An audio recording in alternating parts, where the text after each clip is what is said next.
889 година. Цяла Европа властвала една непоклатима истина. Легитимността идвала от Константинопол. Византийската армия, наследница на Рим, пазителка на християнската цивилизация. Именно тя стояла в центъра на средновековния свят. Да говориш гръцки означавало да говориш езика на Бога. Да носиш титлата Василевс значило да претендираш за власт над цялото християнство. Но на северната граница на този свят се оформило нещо неочаквано.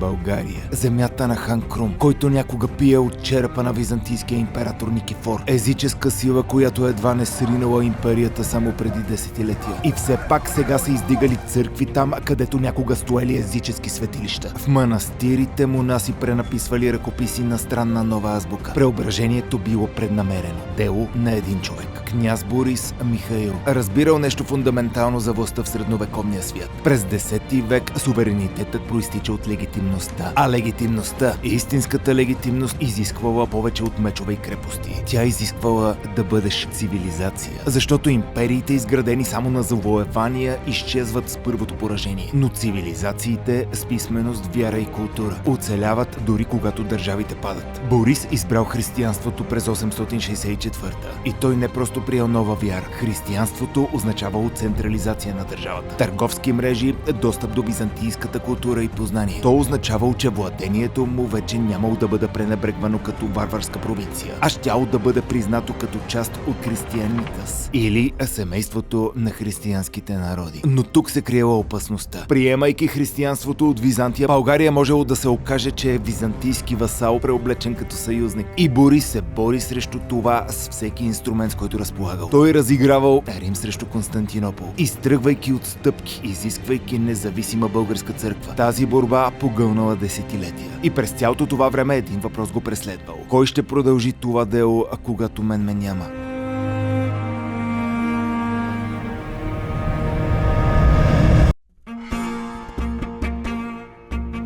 Най-големият му син Владимир Расате бил подготвен за властта, обучен в държавните дела. Вторият, Гавраил, остава сенчеста фигура в хрониките. Третият му син обаче бил различен. Името му било Симеон. Роден около 864 по време на самия мир, който направил трансформацията на България възможна. Той бил наричан от византийците дете на мира. Горчива ирония предвид това, което предстояло. Борис взима пресметнато решение. Симеон щял да стане духовният водач на България, архиепископ. За да го подготви за тази му роля, той изпратил сина си в Константинопол, в Магнаурската школа, най-престижната образователна институция в християнския свят. Магнаурската школа не била обикновена академия. Там синовете на византийския елит изучавали класическия тривиум, граматика, риторика, логика и квадривиум, аритметика, геометрия, музика, астрономия. Те четели силогизмите на Аристотел и речите на Демостен в гръцкия оригинал. И Симеон бил блестящ. Десетилетия по-късно италианският епископ Лиутрант от Кремона щял да напише, че младият български княз бил наричан Емиаргос, полугрък. Не заради кръвта си, а заради своята начетеност. Но Магнаурската школа преподавала повече от класическо знание. Тя преподавала самата логика на империята. Механизмите, чрез които Византия поддържала претенцията си за вселенската християнска власт.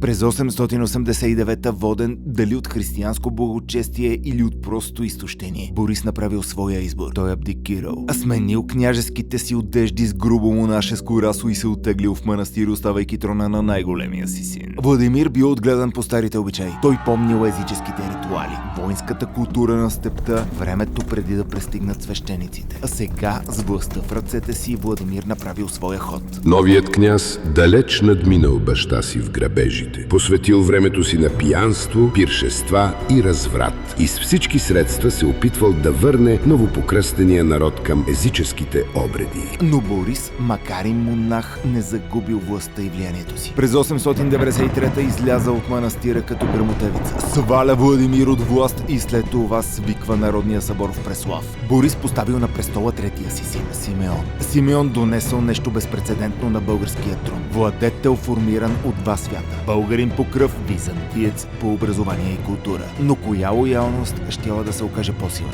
Византийците имали своите предположения. Този полугрък сигурно щял да бъде съпричастен към техните интереси. Управляем, може би дори податлив на манипулации. Но те скоро щели да открият колко катастрофално грешали.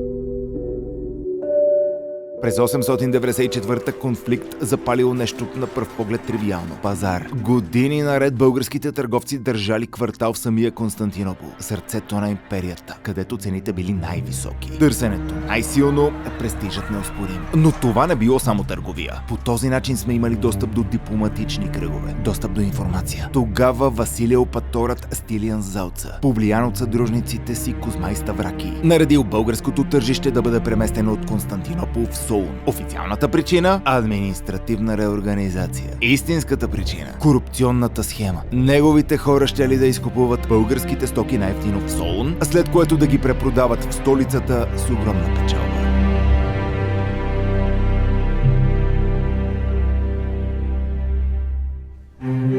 Симеон веднага изпратил пратеници до император Улъв VI. Посланието им било ясно. Това нарушава условията на мира. Пазарът трябва да бъде върнат в Константинопол. Отговорът на Улъв бил изцяло пренебрежителен. Не подобава на един велик владетел да се занимава с такива дребни неща, като тържища и пазари. Изчисленията на византийския двор били, че българският владетел ще бъде мек и отстъпчив. Но грешали. Никое нещо не е дребно, щом засяга честта на поданиците ми и договорите, запечатани с клетва.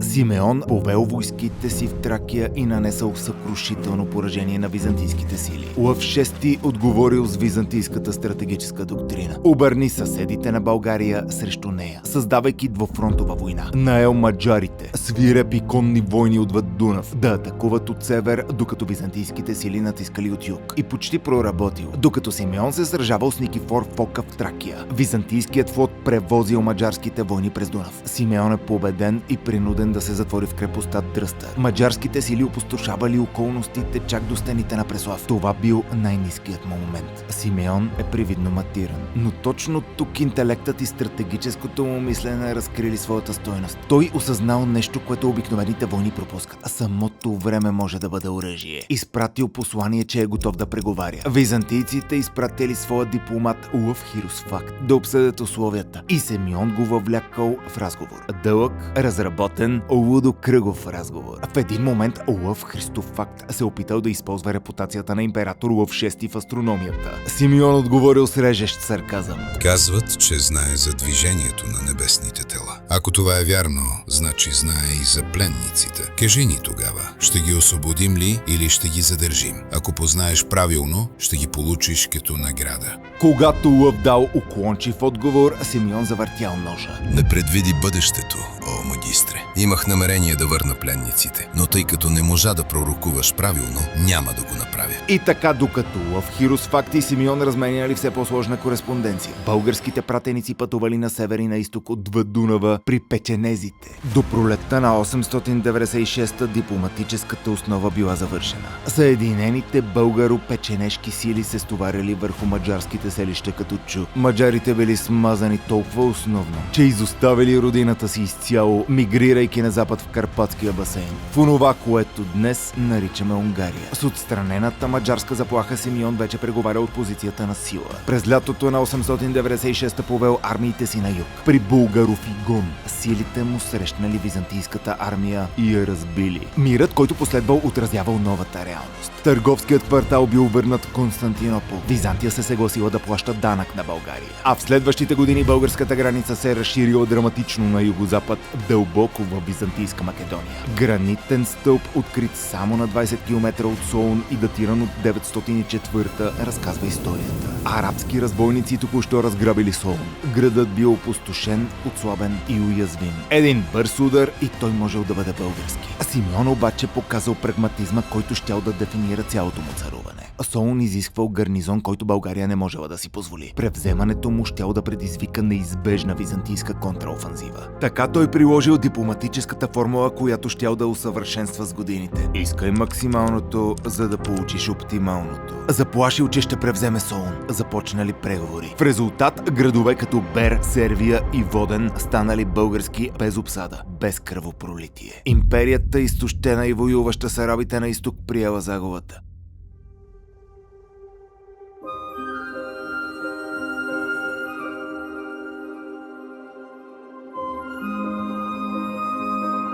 Периодът между 904 и 912 бил време на относителен мир между България и Византия. И Симеон използвал всеки миг от него. Защото той разбирал нещо, което много завоеватели не схващали. Територията прави царство, но културата прави цивилизация. И създаде градове велики по морето, и великия град Преслав той създаде, а там в него прие царството. И Преслав град той гради и създаде в 28 години.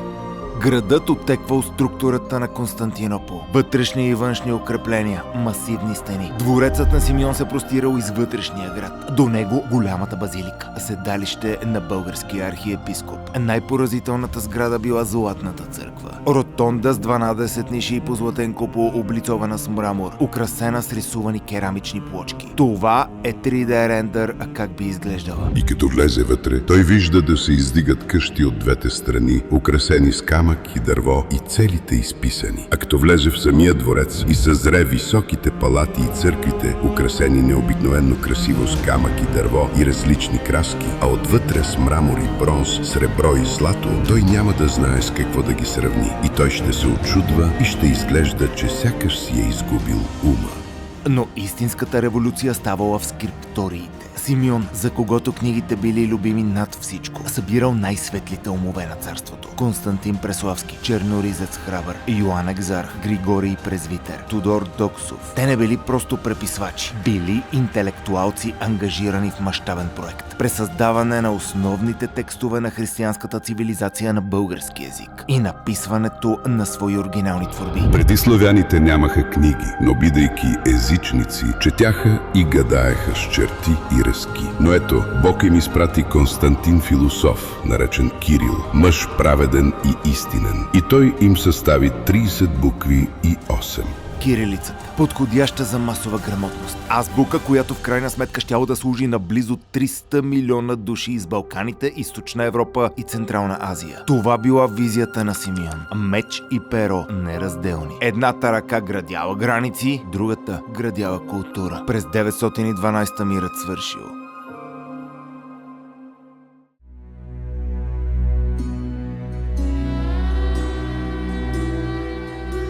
В Византия император Лъв VI починал. Брат му Александър с прякор пияницата поел регенството за младия син на Лъв Константин VII. Когато българските пратеници пристигнали да потвърдят мирните отношения. Стандартен протокол с нов император. Александър ги приел с открита презрителност. И рече: какъв княз е вашият, та да ми праща слово като наравен? Престолът ромейски е един и под него стоят народите. И ако князът ви мир иска, да падне с молба, ако война, да дойде и ще намери отговор.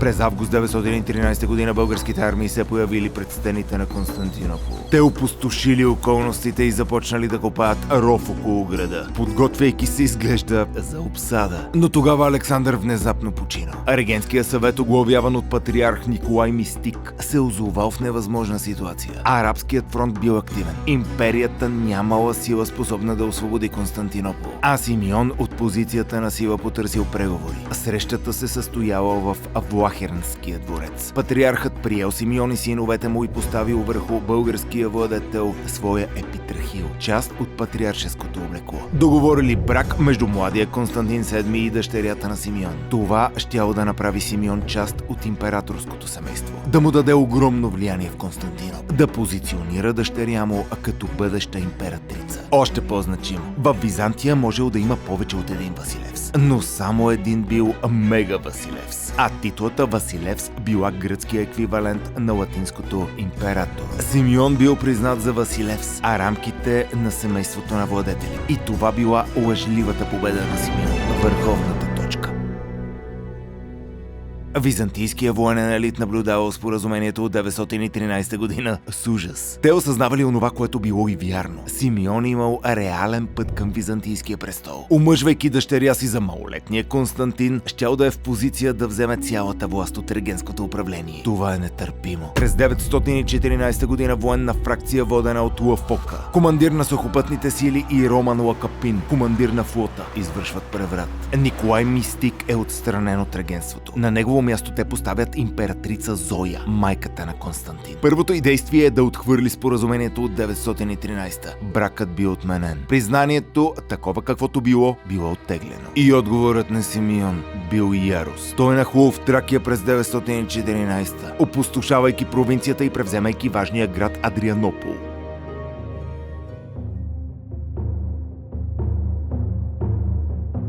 Императрица Зоя и нейните военачалници разбрали, че половинчатите мерки са се провалили. България под Симеон се доказала твърде силна, твърде издържлива, за да бъде сдържана с обикновени средства. А решението, решили те, било унищожение. Тотална война. първо сключили мирен договор с арабите. Въпреки че източната граница била основният стратегически фокус на империята от десетилетия. А второ, Константинопол задейства огромната си дипломатическа мрежа. Свързали се с сръбските князе, с печенегите, дори с маджарите, предлагайки злато и отмъщение за предишното им поражение. Създават антибългарска коалиция, която да нападне от множество посоки едновременно. Но Симеон имал своя собствена разузнавателна мрежа и свои собствени дипломатически умения. Научил за коалицията и системно я подкопавал. Маджарите избрали неутралитет. По-голямата част от печенезите също. В крайна сметка, Великият Византийски съюз се свел до сръбска подкрепа и шепа спомагателни войски. От цялата империя се стекли войски. Теми от Малайзия, полкова ветерани от сирийската граница, елитни тагми от самия Константинопол. Армията наброявала може би между 30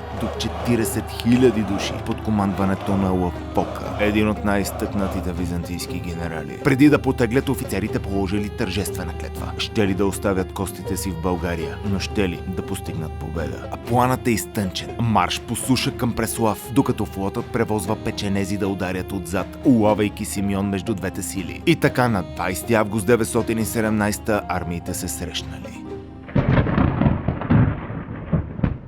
Gladius Romae sum, Belisarius. Византийската армия е настъпила по Черноморския път от Созопол към Месемврия. Лъвпока разгърнал войските си на широк фронт в равнината северно от Анхиало, а Симеон заел височините около днешното Каблешково и изчакал, опирайки се на численото си превъзходство. Лъвпока заповядал настъпление и двете войски влезли в ожесточено стълкновение. Ромеите започнали да изтласкват българите на северозапад. Тогава Симеон заповядал тактическо отстъпление с левия си фланг. Лъвпока, укрилен от видимия си успех, се включил директно в битката и загубил поглед върху цялостния ход на сражението. Византийският център и десен фланг се разтеглили, увлечени от българското отстъпление. Редиците им се нарушили. А Симеон, който останал извън прекия сблъсък и запазил перспектива, действал с хирургическа прецизност. Левият фланг получил сигнал за контратака, а десният, българската конница, подпомогната от скрит резерв в горите северозападно от Каблешково, нанесла мащабен флангов удар. И тогава Симеон повел войските си на Бял кон.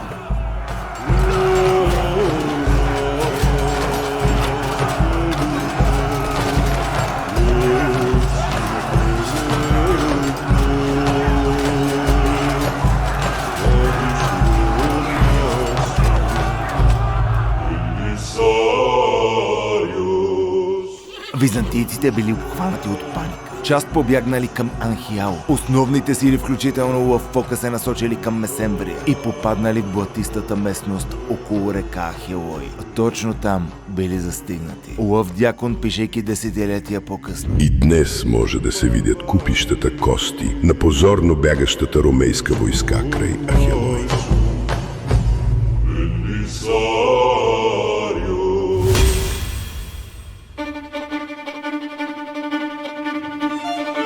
Било едно от най-тежките поражения в византийската история. Византия хвърлила всичко срещу България и била унищожена. А Симеон незабавно използвал победата си. През следващите години българските армии установили контрол над по-голямата част от Балканите. Сърбия? Сърбия е анексирана. Византийските градове падали един след друг. И това е пика на българското териториално разширение, простиращо се над по-голямата част от Балканите. Но докато армиите му превземали територии, Симеон разбрал нещо, нещо фундаментално. Можел да завладее всяка византийска провинция, освен една. Самият Константинопол. Стените на града били непревземаеми по суша. Теодосиевите укрепления никога не били пробивани с директна атака. Единственият начин бил едновременен удар и по суша, и по море. Симеон контролирал сушата, но нямал флот. Между 923-924 той преследвал дръзка стратегия. Морски съюз с арабите. Преговарял с фатимитския халиф, предлагайки разделение на плячката. Арабите взимат богатството, Симеон взимал града. И почти проработил. Но византийското злато убедило арабите да се оттеглят. Опитал отново с емира на Тарс. Арабски флот достигнал Мраморно море. Отново провал. И в тези години нещо друго се развило в Византия. А Роман Лакапин, командирът на флота от преврата през 914, направил това, което самият Симеон целял преди десетилетие. Отстранил императрица Зоя. Обявил се за защитник на младия Константин VII. Оженил дъщеря си за императора. През 920 е коронован за съимператор. Дори когато Константин навършил пълнолетие, Лакапин станал Мега Василевс или старши император. През септември 924 двамата владетели Лакапин и Симеон се срещнали лице в лице на платформата при Космидион, извън стените на града. Над тях два орела летели заедно, после се разделили и двамата видели знамението. Нямало единият да победи другият. Две империи, два орела. Угасна слънцето на Мизия. Умря онзи, който не даваше сън на очите ни и покой на сърцата ни. На 27 май 927 цар Симеон Велики починал. Управлявал 34 години. Победил Византия многократно. Разширил България до зенита й. Изградил столица достойна за империя. Българският език имал своя азбука, своя литература, своя богословска традиция. Месеци след смъртта му Петър се изправил пред тежко наследство. Но докато хрониките често го описват като миролюбив или слаб в сравнение с баща си, истината е друга. Петър бил този, който прибирал реколтата от кървавата сеитба на Симеон. Есента на 927 била триумф на Симеоновата воля, макар и посмъртно. Петър не просто сключил мир, той получил пълно признание. Византия официално признава на Петър титлата Василевс, цар. Титла, която до тогава била запазена единствено за ромейския император. Българската църква била издигната с ранг на патриаршия. Първата независима национална църква в християнска Европа извън древните пет. А бракът на Петър с Мария Ирина, внучката на Роман Лакапин, превърнал българската династия в законна наследница на имперския престиж. Византийският протокол вече изисквал българските посланници да бъдат приемани първи преди всяка друга нация. И така започнал най-дългият мирен период в историята на Първото българско царство. 4 десетилетия на културен разцвет, които семената посвяти преславските скиптони, избояли в златна жътва. Когато Киевска Рус приела християнството през 988, наследила български текстове, български богослужебни практики и кирилицата усъвършенствана в Преслав. Когато се развивала сръбската църква, градяла се именно върху български основи. Френският византолог Шарл Дил щял да напише, че Симеон постигнал нещо по-велико от Карл Велики. Създал не просто империя, създал цивилизация. България ще оцелее близо век преди да падне под византийското завоевание през 1018. Но дори тогава културното наследство се оказало неунищожимо. Второто българско царство щяло да възкръсне през 1185, призовавайки паметта именно на Симеон. А когато петвековното османско робство залечило българската държава, онова, което Симеон бил изградил, не можело да бъде изтрито. Във високопланинските манастири Рила, Зограф, Хилендар, монасите продължили да преписват ръкописите на кирилица. През 1762 в един от тези манастири монахът Паисий написал история славено-българская. Отворил я с въпрос към поробените си съотечественици. О, неразумни